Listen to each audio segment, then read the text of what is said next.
Provérbios, no capítulo 28, no versículo 6, diz assim: melhor é o pobre que anda na sua sinceridade do que do caminho perverso, ainda que seja rico. O mundo está cheio de mendigos ricos e o mundo está cheio de ricos mendigos. Homens que aparentemente têm de tudo nessa vida, mas eles não têm a riqueza em Cristo Jesus. Normalmente esses homens têm uma linda casa, mas não têm um lar. Todo tipo de divertimentos, mas não têm a alegria verdadeira. Magnífica condição social, mas nenhuma paz com Deus. E quanto mais frustrados são esses homens, do que o que eles acumularam aqui na terra, são através de fraudes, de engano, de mentira, de abuso de poder, de autoridade, de falcatrua. Uma consciência perturbada também atormenta diariamente. Olha o que Jesus disse aqui no livro de Mateus, capítulo 16, no versículo 26.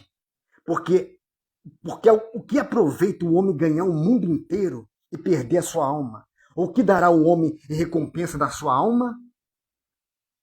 Olha o que a Bíblia diz aqui no livro de Salmos, capítulo 49, versículo 6. Aquele que confia na sua fazenda e se gloria na multidão da sua riqueza, nenhum deles, de modo algum, pode remir o seu irmão ou dar a Deus o resgate dele, pois a redenção da sua alma é caríssima, seus recursos se esgotaria antes. O homem mais rico dessa terra, Elon Musk, não pode comprar nem a alma dele, nem a alma do seu irmão, porque a redenção da nossa alma é caríssima. Olha o que a Bíblia diz aqui no livro de 1 Coríntios, capítulo 6, no versículo 20. Porque foste comprado por um bom preço, glorificai, pois, a Deus no vosso corpo e no vosso espírito, os quais pertencem a Deus. Nós fomos comprados por um bom preço. E você sabe qual é o preço? 1 Pedro, capítulo 1, versículo 18. Olha o preço que Deus comprou toda a humanidade.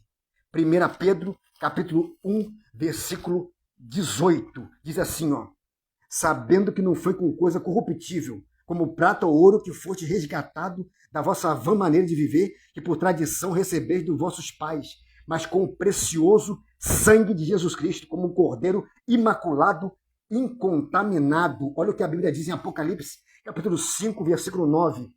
E cantava um novo cântico, dizendo: digno é de abrir o livro e de desatar o seu selo, porque foste morto e com o teu sangue compraste para Deus homem de toda a tribo, povo, língua e nação. Nós fomos comprados pelo sangue de Jesus Cristo. Só tem um preço que Deus aceita. É o sangue do seu Filho Jesus Cristo. Aleluia! Esse mundo está cheio de mendigos ricos, está cheio de ricos mendigos, homens que aparentemente lhe têm de tudo. Não lhe falta nada. Tem uma linda casa, mas não tem um lar. Toda sorte de divertimentos, mas não tem uma alegria verdadeira.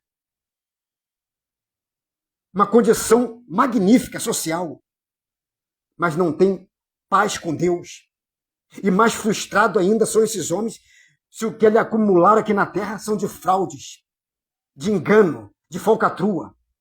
Uma mente perturbada e atormentado constantemente. Olha o que Paulo diz aqui no livro de 1 Timóteo, capítulo 6, versículo 7. Porque nada trouxemos para este mundo, manifesta que nada podemos levar dele.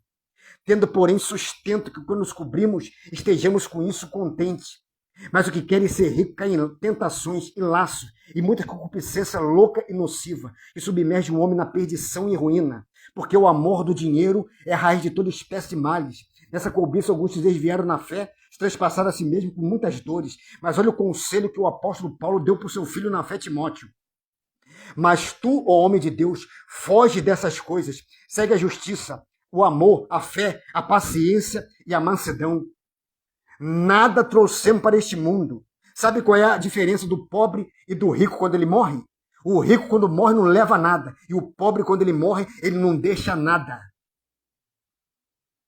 Olha o que Paulo falou para você estar contente. tendo, porém, sustento, e com que nos cobrimos, estejamos com isso contente. Paulo não diz aqui, tendo você uma mansão, esteja com isso contente. Tendo você um jatinho, esteja com isso contente. Tendo você um iate, esteja com isso contente. Tendo você muito dinheiro no banco, esteja com isso contente. Paulo diz, tendo, porém, sustento, o que eu comer, o que se cobrir, veste, e o que você tem o suficiente para pagar suas contas, esteja com isso contente. Aleluia. Glórias a Deus. A Bíblia diz, no livro de 1 Pedro, capítulo 5, no versículo 7, diz assim, lançando sobre ele, sobre Jesus, toda a vossa ansiedade, porque ele tem cuidado de vós. Deus cuida da tua vida. Deus cuida da minha vida. Filipenses, capítulo 4, versículo 6 diz, não esteja inquieto por coisa alguma, antes as vossas petições seja tudo conhecida diante de Deus pela oração e súplica. Hebreus, capítulo 13, no versículo 5, olha o que diz. Seja o vosso costume sem avareza. Foi Deus que falou isso aqui. Seja o vosso costume sem avareza. Não foi o irmão Eduardo que falou isso aqui. Foi Deus. Seja o vosso costume sem avareza. Sem amor ao dinheiro. Avareza quer dizer amor ao dinheiro. Apegado ao dinheiro. Porque ele disse, Deus disse, não te deixarei, nem te desampararei. Deus quer que você dependa dele.